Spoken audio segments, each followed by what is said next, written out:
Hari ini adalah hari pertama di mana para menteri dan wakil menteri ini diboyong semua untuk diospek di Lembah Tidar, di Magelang sana. Ini disadari oleh Pak Jokowi atau tim yang dahulu membantu kampanye Pak Jokowi di tahun 2014. Ada sebuah baliho besar yang menunjukkan foto Pak Jokowi, terus kemudian ada kemejanya harganya sekian, celananya harganya sekian, sepatunya harganya sekian. Karena belum pernah ada seorang presiden atau calon presiden yang menunjukkan kesederhanaan seperti itu. Ditambah saat beliau melakukan belusukan, masuk ke tempat-tempat yang kotor, dan pergi ke daerah-daerah di mana presiden belum pernah pergi ke sana, membuat masyarakat semakin jatuh cinta kepadanya. Jokowi 2.0 is Prabowo. Pak Prabowo ini makin lama makin hari makin mirip Pak Jokowi. Nah, melihat Prabowo yang semakin Jokowi ini, para pembenci Jokowi dan orang-orang yang masih ragu atas kepemimpinan Pak Prabowo Subianto ini semakin kelojotan.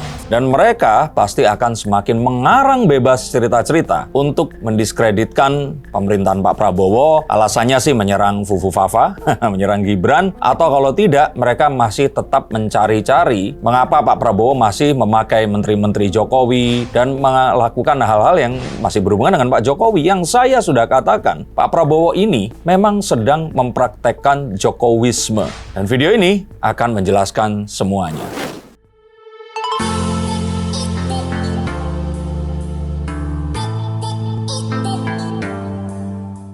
Halo Sainsikers, kembali berjumpa bersama saya, Denny Darko. Tidak ada yang namanya misteri, yang ada adalah tanda-tanda yang kita semua coba untuk mengerti. Hari ini adalah hari pertama di mana para menteri dan wakil menteri ini diboyong semua untuk diospek di Lembah Tidar, di Magelang sana. Di tempat di mana para calon prajurit Akmil ini ditempa dan diawali dengan membawa mereka menggunakan pesawat Hercules yang naiknya kayak angkot. Terus kemudian tidur di dalam tenda yang walaupun tendanya ada AC, tapi tetap ini jauh dari kemewahan yang biasa mereka alami. Dan hal ini adalah hal yang disambut positif oleh masyarakat, diberikan acungan jempol dan banyak yang salut. Sebelum saya menjelaskan lebih lanjut akan apa yang akan dilakukan oleh Pak Prabowo, tapi saya sudah melihat dan menduga bahwa Jokowisme atau nilai-nilai yang dianut oleh Jokowi ini akan dilakukan persis oleh Pak Prabowo. Dan ini bahkan akan lebih lagi karena kalau dulu Pak Jokowi ini baru coba-coba atau trial, maka Pak Prabowo ini akan mengupgrade-nya. So, Jokowi 2.0 is Prabowo. Dan ini pasti akan membuat kesal para kumpulan orang-orang gagal dan orang-orang yang belum bisa move on dan masih menganggap bahwa ada sebuah cara untuk memisahkan antara Prabowo dan Mulyono atau Fufu Fafa. Kayaknya nama-nama seperti itu lebih membuat viral ya.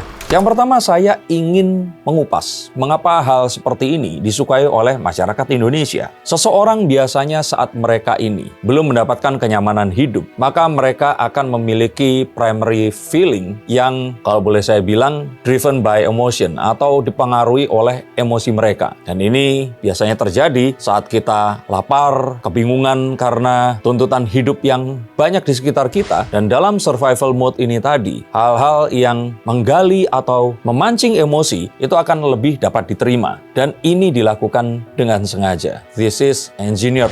Masyarakat Indonesia ini yang belum sepenuhnya merasakan pemerataan pembangunan, itu banyak menyukai hal-hal yang seperti tadi saya katakan karena mereka ini lebih mudah terpantik oleh emosi. Tapi mudahnya ada dua hal yang mereka sukai. Orang miskin atau tertindas yang kemudian mendadak jadi kaya raya atau sukses, atau orang kaya yang powerful yang mendadak jadi miskin atau lemah. Nah, jika mereka menyaksikan perubahan ini, mereka akan happy. Mereka akan lebih memilih melihat konten yang semacam itu. Dan konten-konten emosional seperti inilah yang lebih banyak membanjiri sosial media seperti TikTok. Coba kalian tonton kisah tentang seseorang, bos yang kaya raya, menyamar jadi gembel, terus kemudian mengetes seseorang yang ternyata ini adalah anak buah dari bos ini tadi. Dan setelah bos yang menyamar jadi gembel ini mengaku bahwa dia adalah bosnya, si orang yang tadinya semena-mena ini yang ternyata anak buahnya, itu minta maaf.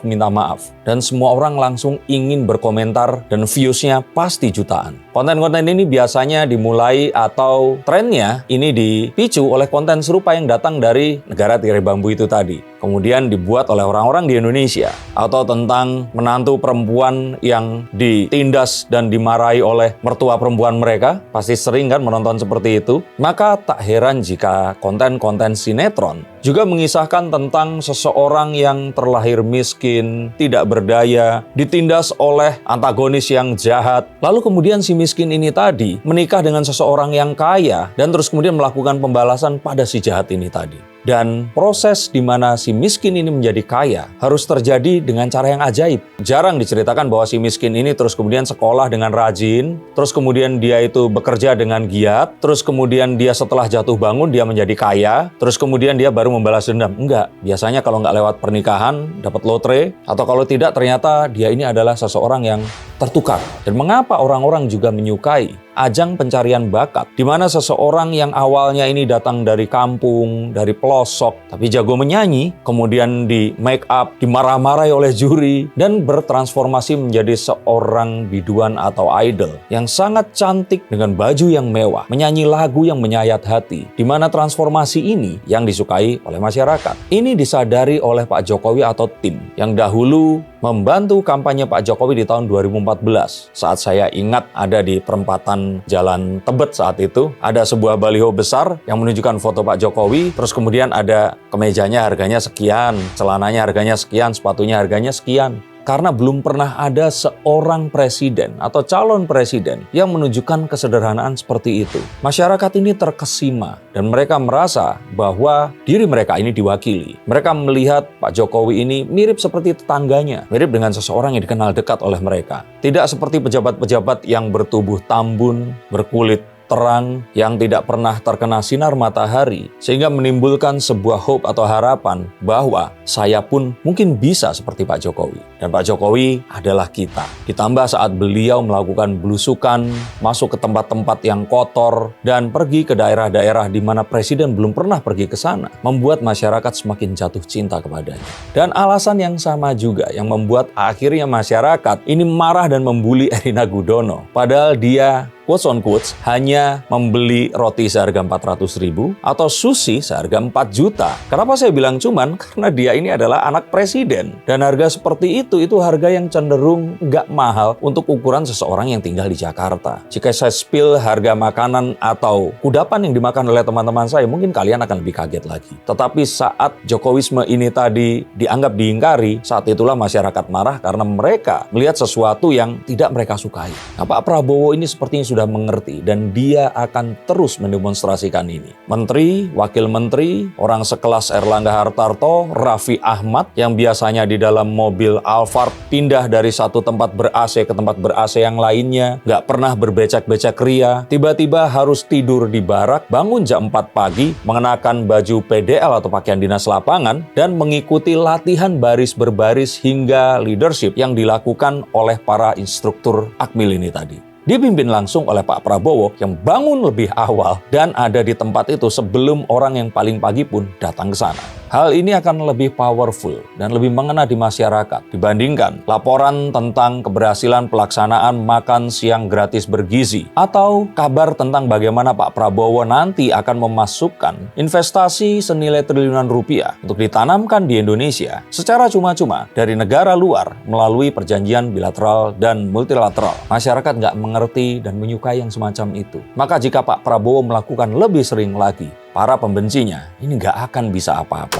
Apalagi ditambah dengan hubungan Pak Prabowo dan Pak Jokowi yang masih erat karena ada anaknya juga di situ. Dan bagaimana menteri-menteri Jokowi masih ada di belakang Pak Prabowo. Maka saya akan melihat Jokowi 2.0 ini akan terjadi dengan lebih sering dan akan berhasil mengambil hati masyarakat. Mungkin Pak Prabowo akan tetap menunjukkan sisi tegasnya. Mungkin ada rasa-rasa Pak Harto karena latar belakangnya mantan serdadu juga. Dan mungkin ini akan dipergunakan untuk menertibkan para pembenci ini jika kelakuan mereka sudah kelewatan.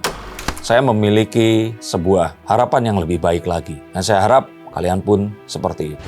Untuk kalian belum memiliki harapan yang baik, mungkin karena kehidupan kalian masih belum tertata rapi dan banyak hal yang berantakan, mungkin kalian perlu untuk saya lihat melalui kartu-kartu saya, dan untuk itu silakan hubungi nomor di bawah sini. Tapi setuju atau tidak setuju dengan apa yang saya katakan? Tulis juga komentar kalian di sini. Terima kasih atas atensinya dan sampai jumpa di kesempatan yang lainnya. Salam.